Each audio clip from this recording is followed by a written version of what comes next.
In this video, I'm gonna be needle felting a robin onto a weaving. So let's get started. I already have a robin printed out. I just grabbed this off of Canva, and I'm going to attempt to needle felt this onto this weaving. So if you didn't see the video previous to this one, I showed you how you can weave a plain, simple weaving so that you can do things like needle felting and embroidery on top of it. So the first thing I want to do is make almost a template. So I'm actually going to be cutting out the robin, so I'm left with almost a stencil that I can use on my weaving. So I just have a cutting mat and a little knife, and I'm going to cut this out. All right, so I have my robin all cut out. I am going to be using this as a reference, and I can even cut away more later so that I can figure out which parts of the bird go where. But what this is going to allow me to do is have an overall stencil that I can work with. I think I'm going to cut around the edges as well, just so I can place this centered on my weaving. To be clear, I am totally winging this because I'm not a needle felting expert by any means. I definitely enjoy doing it here and there, and I prefer doing it on flat pieces versus making 3D things. I just don't really have experience doing 3D things, and I find three-dimensional projects very difficult, so I've been sticking with the more flat designs. So I have my stencil now. You can see like it's sitting pretty much the same height and pretty much the same width on my piece. And now I need to figure out just where to start. I could make myself some marks to outline the bird, and that might be kind of the easiest way to do this. So I have this like water soluble disappearing ink marker. So I think I'm just gonna go for it. And it's a little tricky to honestly to draw on wool or on yarn. See, it's not gonna show up super clearly, but I don't need this outline even to be that perfect to begin with, because this is just a guideline. We can reshape as we go. And I say that like I know what I'm doing, but we're just experimenting. I'm gonna not mark off the legs at this point just because they're so skinny, and I didn't actually cut them out perfectly, as you can see. I just have sort of like somewhat where they're gonna go. So I'm gonna leave those out of my initial design. The other line that I do think I'm gonna need is where the orange reddish color of the robin is gonna go. So I think what I'm gonna do for that is go ahead and cut that part of the bird off of this piece. So now I can use this part of the stencil, and I can mark off where the belly of the robin is going to sit on the piece. Now I need to choose what colors I'm gonna use. I think for the belly, I'm gonna probably use a mixture of colors, and even maybe for the back as well. Let's see what I can find. So I think this could definitely work for the belly, and I could move in toward like maybe mixing those two colors, but maybe the base of the whole belly will just be one color. I think that's gonna be easier if I sort of have a base color for everything and then I add on top of it to add in the detail. That makes sense to me, and I feel like that's how you would do like a painting, is you would kind of put down a base color and then start adding detail on top of that. Now for the rest of the bird, I don't think I want to use like a full-on black color. I think that's going to look really harsh. So I need to choose a color that is still really nice and dark. So one I have is this graphite color, and it is a little bit blue, but it's a dark grayish color. And I was looking at other references of robins, and the robins we have here are, I think it's just called the American robin. And they are kind of like a blackish gray color, but maybe moving in toward brown. I do think this is a great color for like the lower part of the belly. Another color I have is this espresso color. So this is more of a brown, and I'm kind of leaning toward that, even if it's not technically the true color. This is obviously not a photorealistic piece that I'm about to make, but I think for the purpose of like the aesthetic I prefer, I think I want to go with like a warmer color, which would be more of this brown. So maybe this can be the base work of the robin body. This will be the belly, and then I'll start adding details from there. I also need to keep in mind where the beak goes, because the beak is obviously going to be an even lighter color yet, and that actually might be, this might be the perfect color for the beak. So I might just mark off where the beak is, and I feel like my ink is already disappearing as it's supposed to. That's kind of the beak location. So if I can just keep the dark brown out of that area for now, I think that would be helpful. Okay, I'm ready to get started needle felting. So we're gonna go with this espresso wool and rust, and I will link all the tools and materials in the description box below for you. I'm going to be using a few different tools, but this little piece of foam is great for needle felting onto, and I'm gonna prop up my whole piece so that it's not misshapening the loom. So we're gonna have this like this. So I need like basically a couple of books to prop things up for me. They might be a little, that'll work. Okay, I have this multi needle felting tool. So this one has 3 felting needles in it. And just a brief overview of what needle felting is. Basically you use these special needles and you can put them inside of handles like this. So this is a little handle we have in our shop, and this is the needle. And basically this needle, at the tip of it, it's very sharp and it has little burrs on it. And what the burrs do is as you needle felt, this is needle felting literally, you're just gonna stab in and out of the wool to get it to felt. And basically what that does, these little burrs, they catch on to the wool and they tangle it up and turn it into felt. I like to compare needle felting to back combing because it's kind of the same. You're essentially tangling up the fibers of the wool to create a matted felt kind of feel. Hopefully that's clear, but it's actually really simple. So I'm gonna start with the dark brown, and I'm gonna grab just like a thinner section of this, maybe. There we go. What I'm gonna do is I'm gonna lay out this piece of wool, and I'm definitely going to have to thin this out a bit. So let's just pull some more out. Oh, that's looking like a good shape. Maybe even a little more thinning. And I'm just gonna start stabbing away. So literally, that's all that needle felting is. I'm gonna try to do the edges first. So I'm making sure that I'm covering up that purple line that I made. So basically I'm going all the way through the wool, the needle, and down into the pad. You need to use some sort of pad because otherwise you're gonna break your felting needle. And the other tip I have about needle felting is you don't wanna stab into it and then turn the needle and come back out. That's gonna also cause needle breakage. So basically the same way you go in is the same way you come out. So I'm gonna stab like this. If you wanted to go at an angle, you can, but you need to go in and out at that same angle just to not strain the needle. So right now I'm just going to gently needle felt over top that line. Oh, and I'm going into my book. I need to be careful not to go into the book. So let's adjust. Just need to be really aware of where that pad actually is. So this little tail here, since it's quite thin over here, I'm just gonna fold this over and felt that into place. And I do feel like I probably have more than I need right there. And I can always layer more wool on top of this later if I feel like it's not as thick as I want it to be. And it's a good idea to once in a while lift up your piece and just peel off that foam you have underneath so you don't felt into it too much.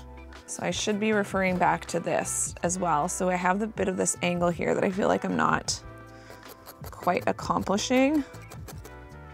Here we go.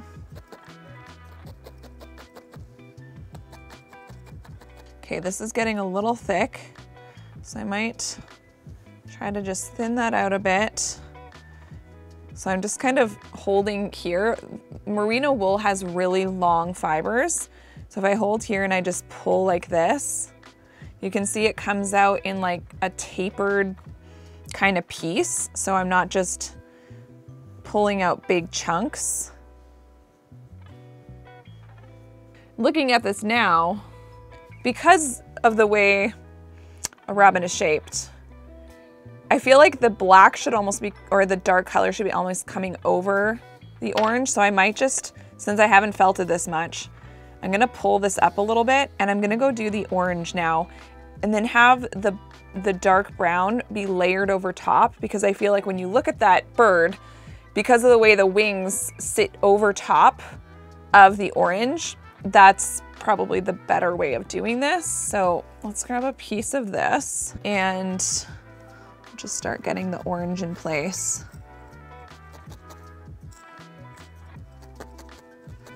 That's that like angle that's happening there. Might have to define that better later.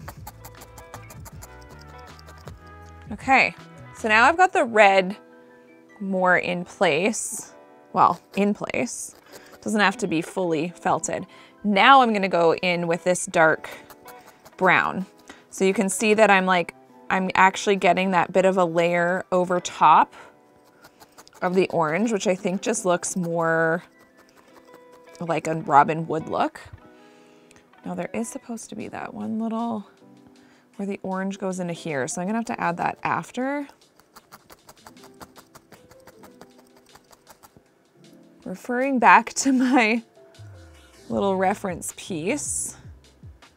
So this definitely needs to come out. I think this was supposed to end a little back here.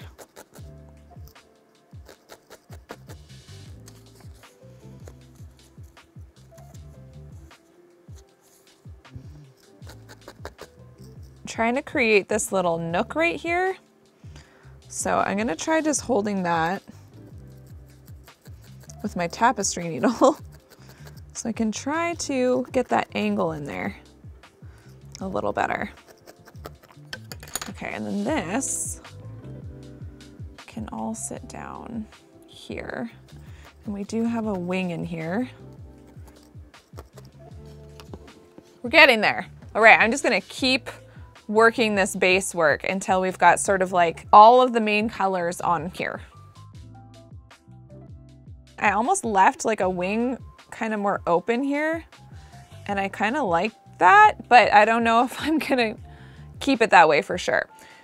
I noticed that I didn't quite have enough wool up here, so I'm gonna add some more. So I just grabbed just a little tuft, and I'm just gonna work that in. So I'm making sure, actually I might just turn this upside down so I can really see the line.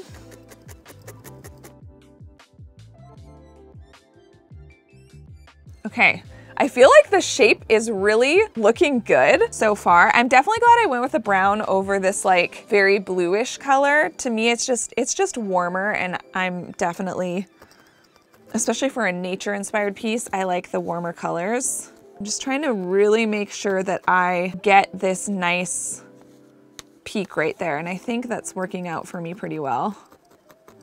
And then I'm gonna need to put in the beak so that this bird makes more sense. Because right now it's like a little weird looking at the head part. So I'm gonna use this lighter orange color for that.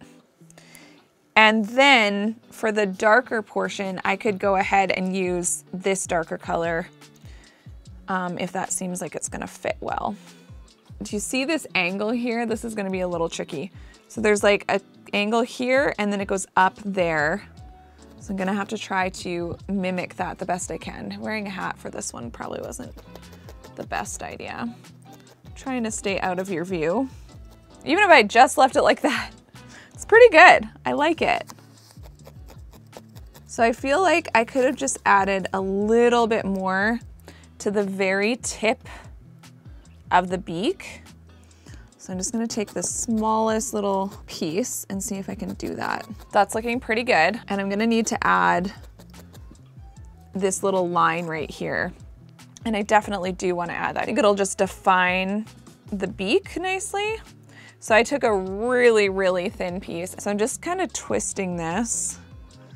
It's always hard to tell how much you should use for stuff like this, but you can always add more. I'm saying that to myself. Looking at this, I actually don't know if this is a dark enough color for this. I think it could be darker. I have this color, it's like a chocolate brown. And looking at that now, I think that would work better. So I'm just gonna pull that out because I didn't really felt that in that much. So let's try this color instead.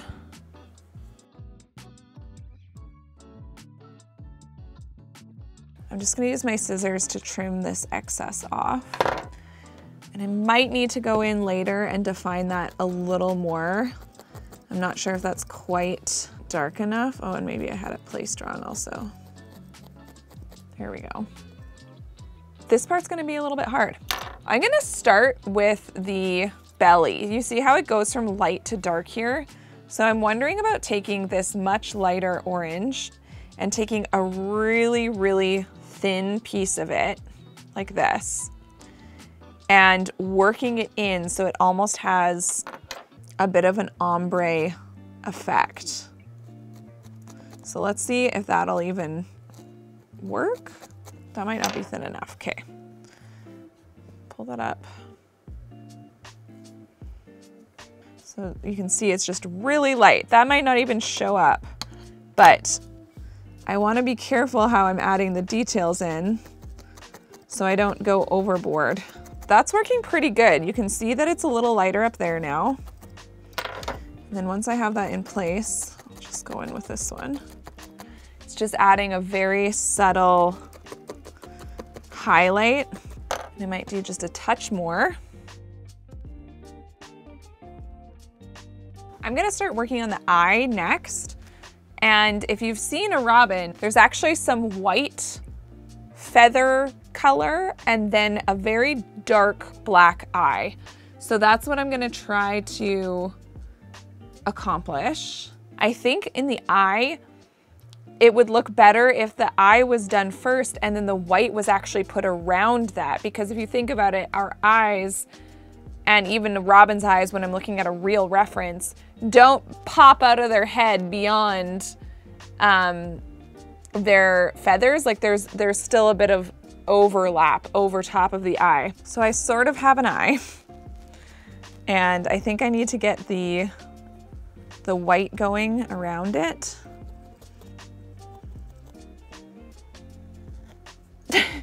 Does this eye look crazy or does it look good? That's what I'm trying to decide. Like, do I need to add some brown around it? Because it almost seems like this is all eye when it's definitely not. But I know that there's random little bits of white. I feel like I have too much on this end of the eye. So I'm literally using some pliers to try to remove some of it. Just to be very clear, again, I'm definitely not a needle felting expert. I'm learning and I'm probably making so many mistakes, but how do you learn if you don't make mistakes, you know? Basically what I'm trying to avoid is the white I put around the eye to look like the whites of an eye, because that's not it. It's just that the actual feathers around the eye are kind of white. And so I'm like, how do I make that happen without it looking like that's like the robin is like this, like just totally freaked out. Okay, so on this particular drawing, there's a little bit of white specks in the eye, almost like a little reflection in the eye so that you can see that it's not just a solid black eye. I'm happy with that. Now I need to figure out how to add some of this detail in the wing area. My thoughts are, because I have the darker color already on here, I think what I need to do is actually highlight over top of that. I do think I'm gonna have to needle felt this in more. I don't need to do it a ton just because we're gonna needle felt on top of that yet. So right above here, we have a little bit of white. Oh, this is exciting. I've never tried to, I don't think, do like an animal, essentially an animal portrait. I feel like much like painting, you just have to put something down and then see how you feel about it. And then, I say that like I know anything about painting. I literally know nothing about painting. I would love to know more about it. I actually think it would be really helpful in needle felting if I knew more about painting, because essentially what we're doing here is painting with wool. Yeah, I don't know how to create some of that texture. I brought out some browns, and instead of using all white, I think adding some brown in might be nice, just because it's not as stark as white. I'm just worried about doing too much. So up in here we have some highlights. So I'm gonna try just putting this very wispy, very thin bit of brown in there. So we have some lines here, and they kind of follow that curve. So I have this really beigey color. So if I pull out a nice long piece, and I kind of want to create almost some almost stripe-like shapes. And is that just gonna be too much of an actual line? So maybe it just needs to be a little bit wispier. Okay, I feel like this is going somewhere. Just wondering about adding some black into the mix right here. I'm liking this idea of just layering the wool just to give everything some depth. I'm seeing now that I've added some of that lighter in, when I go back in with the black, we're getting a little bit more of those shapes in there, which I'm quite enjoying. At this point, all I'm doing, I'm trying to think like a painter. I'm just looking for the spots where I'm like, okay, so we did have a little bit of white highlight right here, but there's actually a lot of black in there. So I might want to go back in there, and we're gonna felt this white in a little bit more. And then I might want to add some of this black that I'm seeing in that area. So it's almost like looking for the color values more than anything else, and seeing where things are highlighted and where things are a little bit more shadowed. So I'm just gonna keep going like this, looking for the areas where I feel, okay, in my reference, there's more of a highlight, you know, right in this section. So I'm highlighting that section, and then looking again for those places where I might need to add in a little bit more of the darker colors, and possibly then add more of the lighter colors, and just keep layering until it feels like it's becoming what I want it to. Oh, I didn't tell my robin story yet. So the whole thing about me doing a robin is because robins have been on my brain lately. And that is because a robin couple built their nest in our porch. It's not like a fully enclosed porch. It's basically like an overhang over the deck on our house. And there's a beam that runs through the center of it. So there's like a nice sheltered place for a bird to create a nest. And we had one up there before a few years ago. And one of the babies ended up in our backyard, our fenced backyard. We have 2 big dogs. I can let you assume how that turned out. Not good. And so I put a scare owl up, which worked for a couple of summers. Sure enough, the robins are smart enough to understand that that is not real. And we have robins again this year. So anyway, the robins finally got big enough, and the day came that they left the nest. They chose a rainy day. We had a hailstorm. It was a whole thing. And they, of course, ended up in our backyard. And I was obviously very nervous about that. So I started taking the dogs out on leash to other parts of our property, which got very old very fast. When it came evening, I thought maybe they were gone.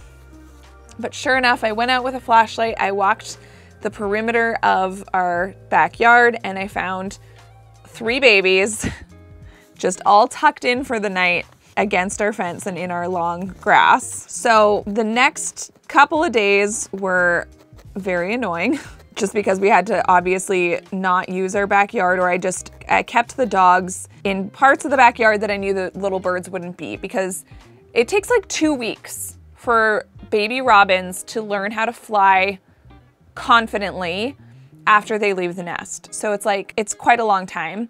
The other part of the story is when the robins first left the nest, one just beeline just for our driveway essentially. So way out in the open, there are crows around and a crow tried to steal the baby and I ran out and chased it with a broom because I was like, I did not spend so much time watching my dogs making sure they didn't hurt these little babies for a crow to steal one. I don't know if that one survived, but I at least chased it off a little bit. So a lot of my life lately has been thinking about robins. And so that's why I thought, what better inspiration to use than what you've been thinking about a lot. So I'm checking to make sure that the top is all straight. And now I'm ready to take this off the loom and do all the finishing so we can see what this looks like all together.